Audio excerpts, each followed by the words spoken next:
What's up, guys? I am back once again. Got some Dying Light gameplay going for you guys. Hope you do enjoy this. But today I want to talk about something in particular, and this is something that I've been hearing a lot here very recently. I heard it a lot in the past before, but it's really coming up more here in the past couple months. Actually, in the past few years, I would actually say I've been hearing this particular topic coming out more, and that is how much you are paying for a game versus how much you are playing a game.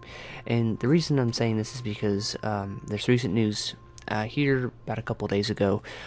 It's like some guy had leaked some of the Order 1886 gameplay, and it like totaled up to being like 5 hours. I can't honestly comment on that because I haven't seen it. I've just read some of the articles.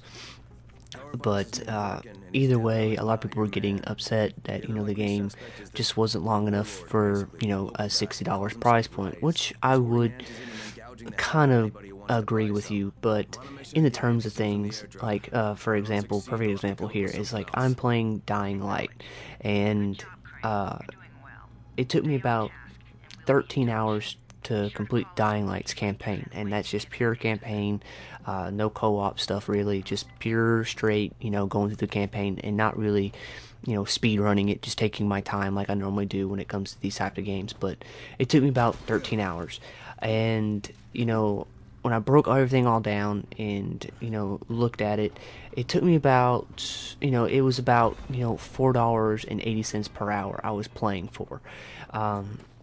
And of course, I'll show you the formula that I use here on the screen and in the description box down below, so that you guys can compare if you want to use it, or maybe you already know and I'm just a total idiot, I don't know, or y'all may have figured out something easier or newer. But either way, I'll just show you how I did it, and I'll leave it down below so you guys can like copy and paste it if you like it.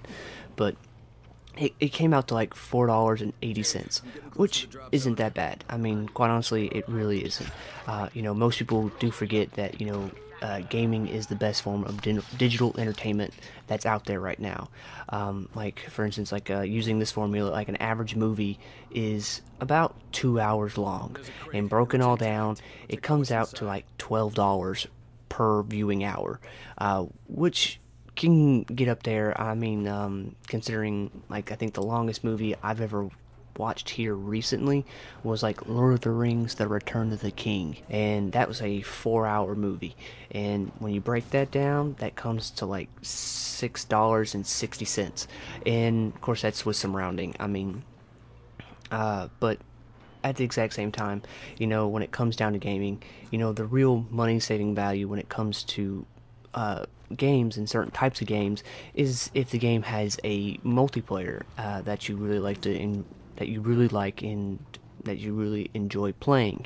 Like for instance, I'm going to use Battlefield 3. That's because of Battle Log. I wish I could probably have like pull up some stuff from like back when Call of Duty, like the first Modern Warfare and Modern Warfare 2 came out. But I have to use Battlefield 3 for example here because of Battle Log. But in Battle Log, or in Battlefield 3 I should say, I spent 257 hours in I keep on saying Battle Log, in Battlefield 3. 257. That's a lot of time. And then when you break that down per hour, I was spending 24 cents per hour in Battlefield 3. Battlefield 3's multiplayer. Whether or not I enjoyed it is kind of hit and miss, but I mean, I quite honestly, I was looking at some of my friends in Battle Log, and some of those people have 800 plus hours of gaming time. And like some of those YouTubers out there, I could swear I think I've listened to a lot of Battlefield 3 or Battlefield player YouTubers out there, and I think they've even said they've got like thousands, or like 100 plus. No, about 100. I'd say, no, I was getting way up there, but 1,000 plus hours in Battlefield 3.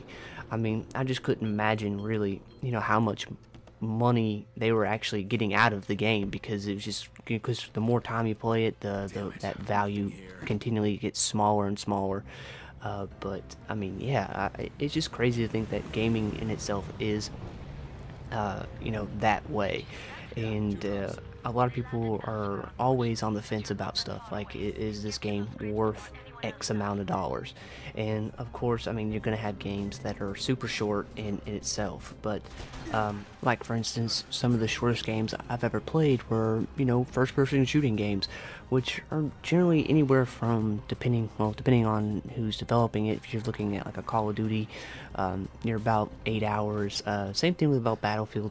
The Battlefield franchise was about 8 hours. I'd say to finish just the main campaign stuff, and when you break all that stuff down to, it is about $7.80 per viewing hour, and it's just all based on personal preference and personal opinion. That's really all it is. I mean, quite honestly, all this stuff is just numbers. I mean, quite honestly, there's like for instance, like BioShock Infinite. When BioShock Infinite came out, I played the entirety of BioShock Infinite in one sitting. Like, I did not move for about, I think it was like 9 or 10 hours. I think maybe 11 hours. I did not move a single muscle during that time, and when I finished it, I was kind of let down that the game was very short, because I finished it in one day, in one sitting, and I was kind of let down, but at the exact same time, like, I was extremely, like, I loved it. Like, I enjoyed the story, I enjoyed the gameplay, everything to me was perfect.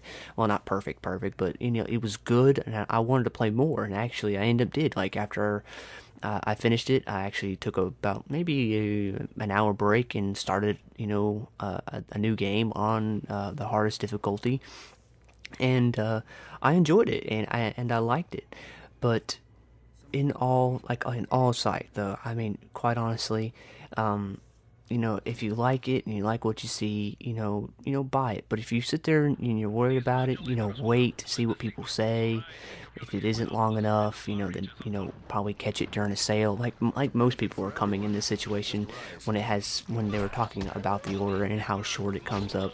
Like, a lot of people were keeping very positive and just goes, well, I'll just catch the game on a discount and wait till it drops 10-20 bucks, or pick up pre-owned or something like that. But at the exact same time, if you don't like it or don't like anything that you're seeing, just don't worry about it. Don't buy it. Nobody's like twisting your arm to buy it if it comes down to it. Like I said, I'm very interested in the game, and I will be looking forward to playing it, and probably doing a little video on it if I can get the opportunity.